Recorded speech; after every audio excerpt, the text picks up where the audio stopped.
넵다드 상상의 힘은 크게 세 부분으로 이루어져 있는데요. 처음에는 깨어난 상상력, 더 서치, 네빌 고다드 음성 강의 이렇게 세 부분으로 이루어져 있습니다. 이 영상은 더 서치에 해당이 되겠습니다. 바닷가에서 한적한 시간을 보내고 있었을 때였습니다. 전 완전한 상태에 대해서 명상을 하면서 제가 바라보는 시선이 너무나 순수해져서 어떤 부정한 것도 보이지 않고 모든 것이 순수하게 보이고 어떤 것도 비난하지 않는다면 어떤 모습일지 궁금해졌습니다. 이러한 생각에 강렬하게 푹 빠졌을 때 제 자신이 감각의 어두운 대기 위로 떠오르는 것을 느꼈습니다. 그 느낌이 너무도 강렬해서 제가 마치 공기로 된 육체 안에 존재하는 불덩이처럼 느껴졌습니다. 그리고 그때 죽음과 싸워 이긴 사람들의 찬양 소리와 함께 천국의 합장 소리와 같은 음성이 들려왔습니다. 그는 깨어났다. 그는 깨어났다. 그것은 저를 두고 한 말이라는 것을 직감적으로 알았습니다. 다음 순간 저는 밤길을 걷고 있는 듯 보였습니다. 그러다가 고대의 베데스다 연못과 같은 장면이 눈앞에 펼쳐졌습니다. 그곳에는 맹인, 절름발이, 노약자와 같이 아픈 이들이 많이 모여 있었습니다. 그들은 그들의 관습처럼 연못이 흔들리는 때를 기다리는 것이 아니라 저를 기다리고 있었습니다. 제가 가까이 다가서자 어떤 생각이나 노력도 하지 않았는데도 미의 마법사가 마법을 부리는 것처럼 그들은 차례대로 변해갔습니다. 눈, 손, 발등, 그들에게 없던 부분들이 보이지 않는 창고에서 나와 제 안에서 솟아나는 완벽함과 조화를 이루면서 그들을 완벽하게 만들었습니다. 모든 부분이 완벽해졌을 때 기쁨에 겨운 합장 소리가 흘러나왔습니다.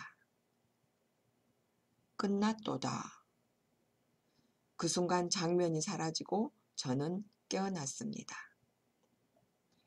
제가 완벽함이라는 생각에 깊게 집중해서 명상을 했기 때문에 이런 영상이 보였다는 것을 알고 있습니다. 전 명상을 할 때마다 깊게 생각하고 있던 상태에 빠져들 수 있었습니다.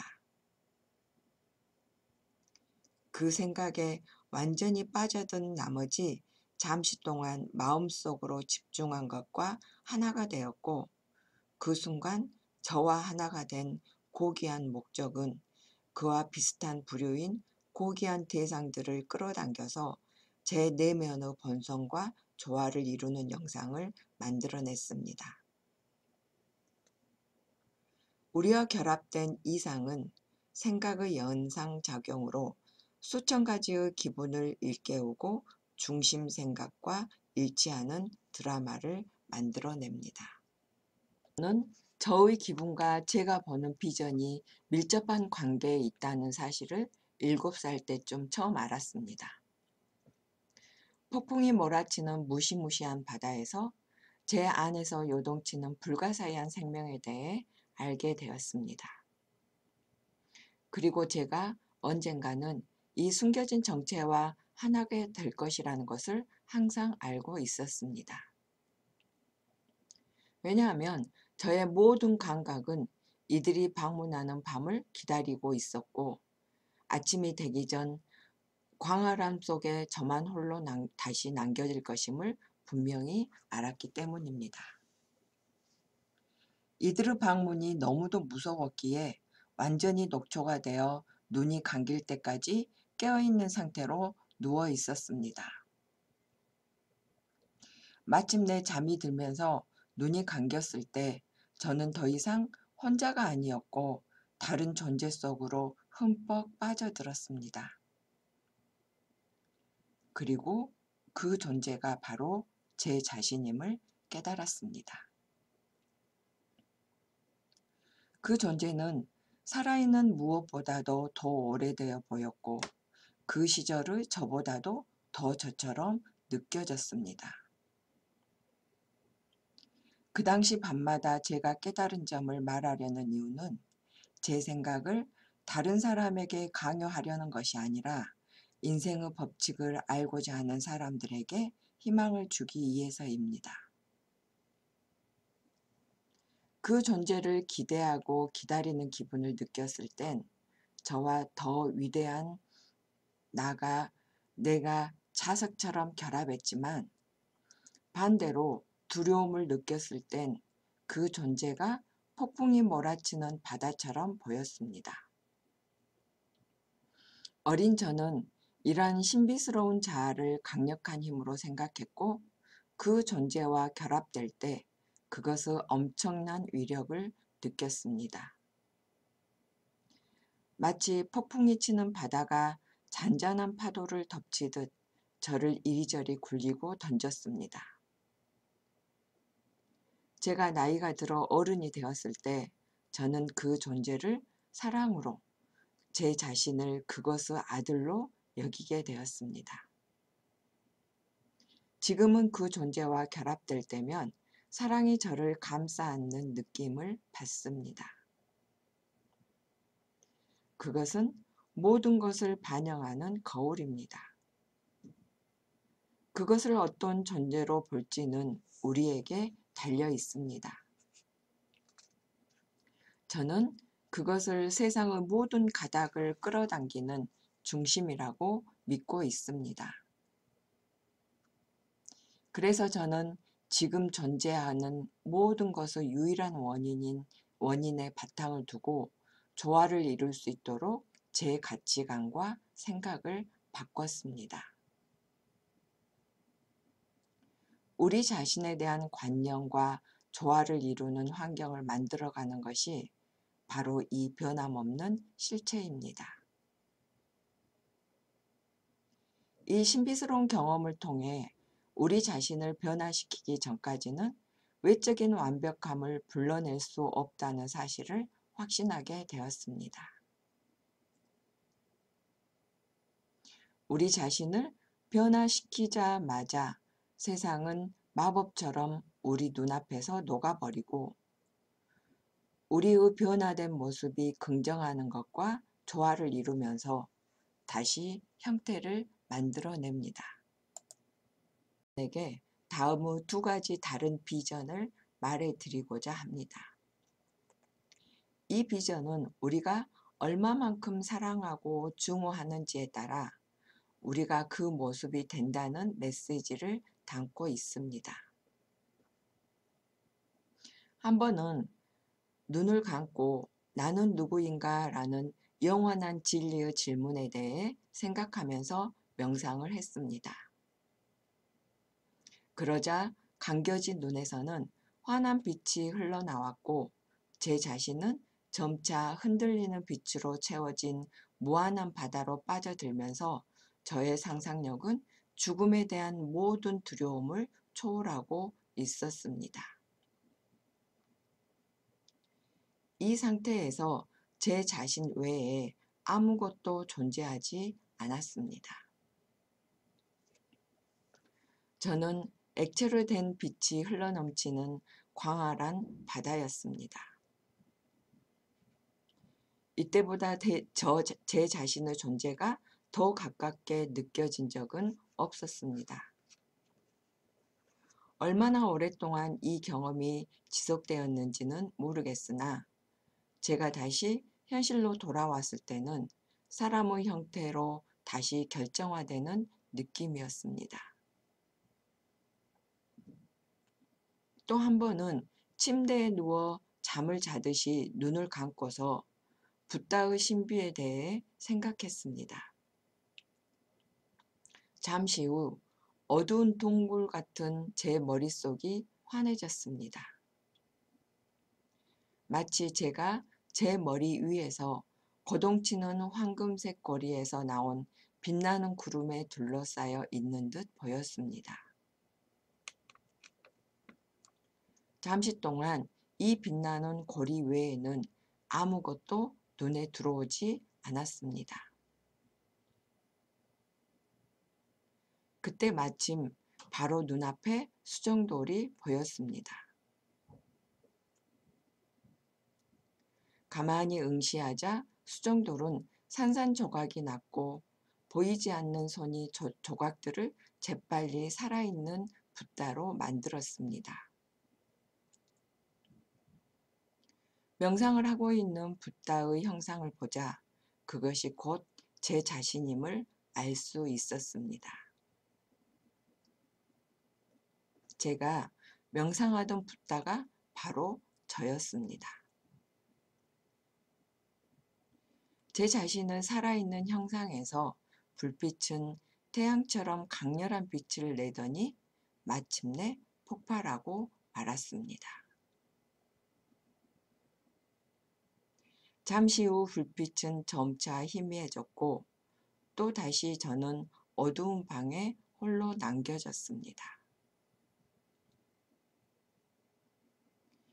인간보다도 훨씬 막강한 이 존재, 그의 옷, 수정돌, 빛은 도대체 어떤 영역에서 어떤 형체의 창고에서 나온 것일까?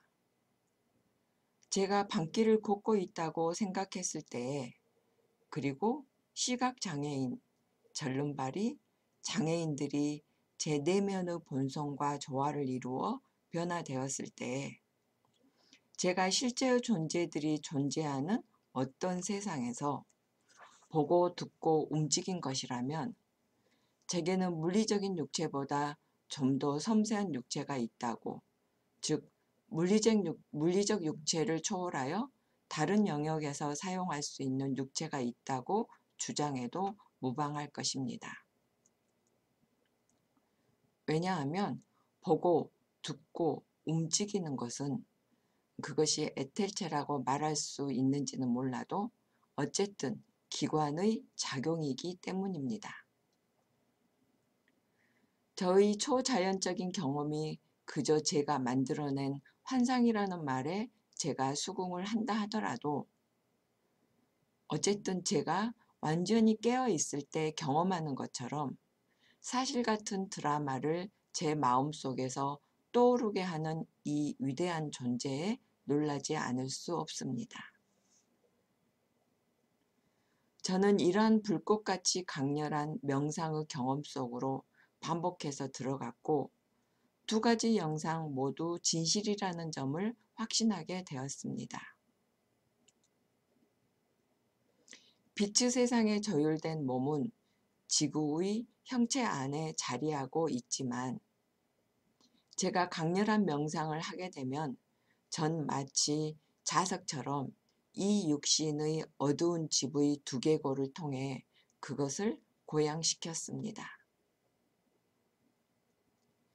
제 안의 불을 맨 처음 깨웠을 땐 머리가 터져 나가는 줄 알았습니다. 두개골 밑 부분이 너무나 강하게 흔들려서 갑자기 아무것도 기억이 나지 않았습니다.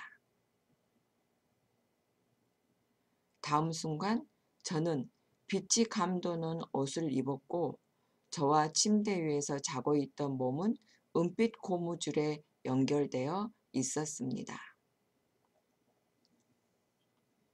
그때 느낌이 너무나도 황홀해서 제가 마치 하늘의 별과 통하는 느낌을 받았습니다. 그 옷을 입고 저는 땅보다도 훨씬 더 익숙한 공간을 돌아다녔습니다. 하지만 그곳의 환경 역시 지구에서처럼 저의 본성과 조화를 이루고 있었습니다.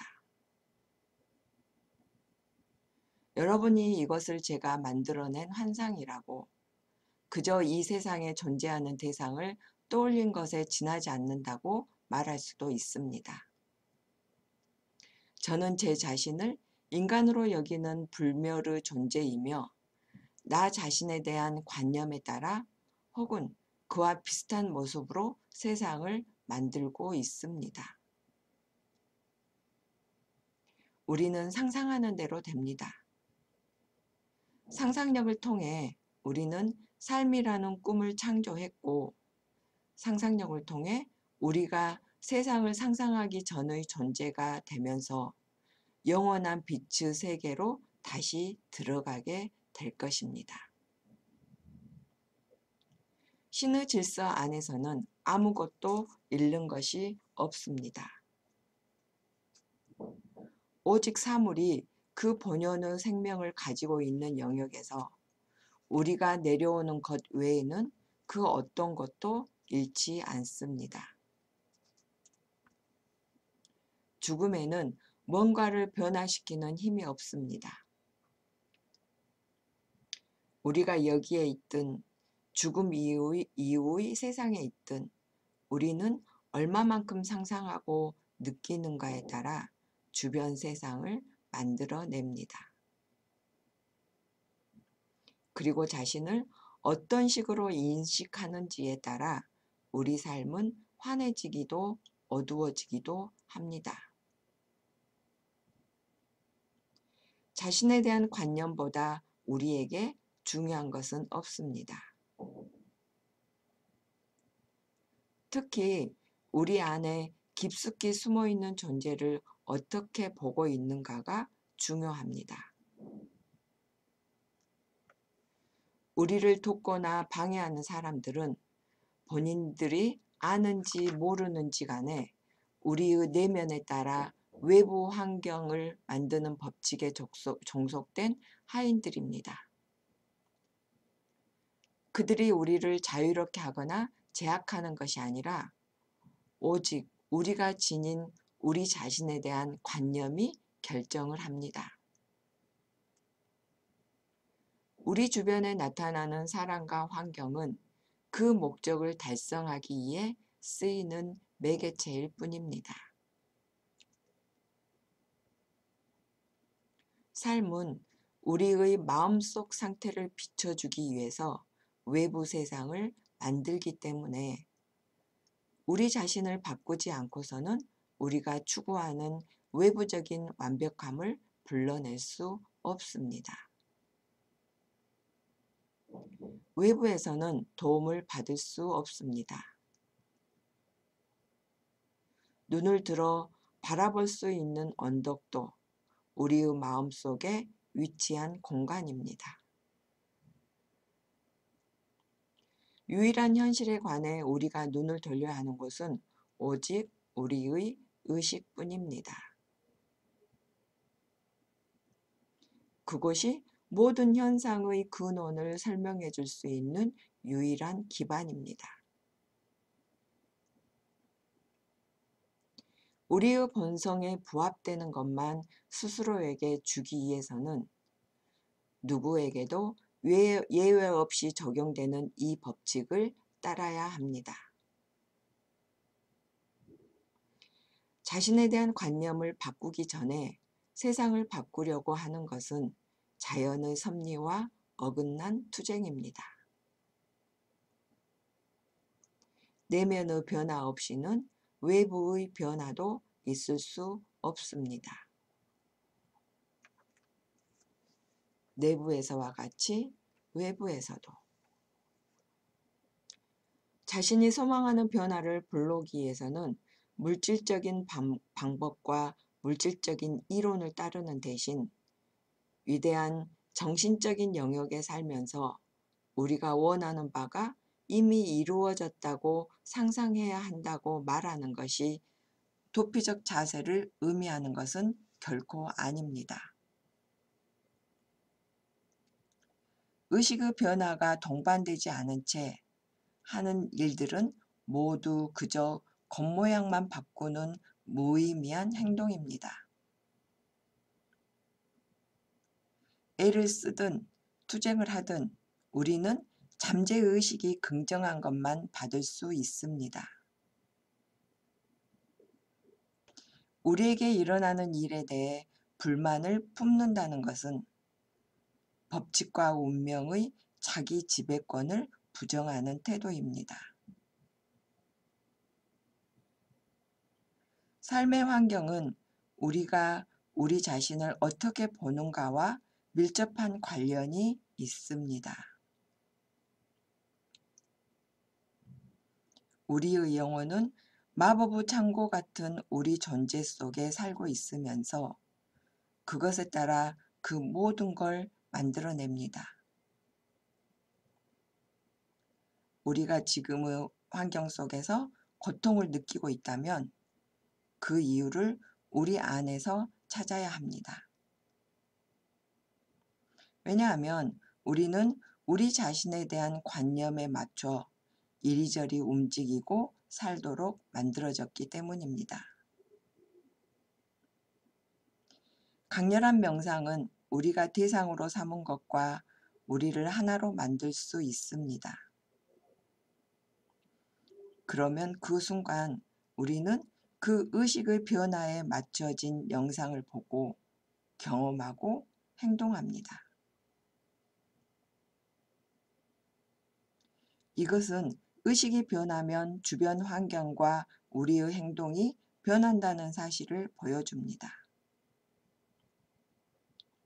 하지만 우리가 일상적으로 하나의 의식 상태에서 다른 의식 상태로 옮겨갈 때 겪는 변화는 진정한 변화가 아닙니다. 왜냐하면 그렇게 변화했다가 이내 금방 본래의 상태로 빨리 되돌아가기 때문입니다. 변화된 상태가 그것과 경쟁적인 이전의 상태를 확실히 안정적으로 물리칠 정도가 되었을 때, 즉 변화된 상태가 우리의 가장 습관적인 상태가 되었을 때, 그때 그 상태는 우리의 모습을 결정하게 되고 우리는 그것을 진정한 변화라고 말할 수 있습니다. 우리가 변화했다는 말은 우리의 의식 속에서 중심으로 자리 잡지 못하던 생각들이 이제는 우리의 습관적인 생각이 되어 자연스러운 에너지의 중추가 되었음을 의미합니다. 폭력적인 감정이 정신적인 평화를 얼마나 심하게 흔들어 놓는지 우린 전쟁이란 행위를 통해 알 수 있습니다. 전쟁이 끝난 후에는 물질주의와 탐욕의 시대가 오면서 전쟁의 명분으로 말하던 이상은 슬며시 모습을 감춥니다. 전쟁은 증오는 의식을 이상적인 상태에서 투쟁의 상태로 떨어뜨리기 때문에 이 현상은 불가피합니다. 싫어하는 대상에 감정적으로 반응했던 것처럼 좋아하는 이상에 반응한다면 증오의 차원으로 내려온 것과 같이 이상의 차원으로도 올라갈 수 있습니다.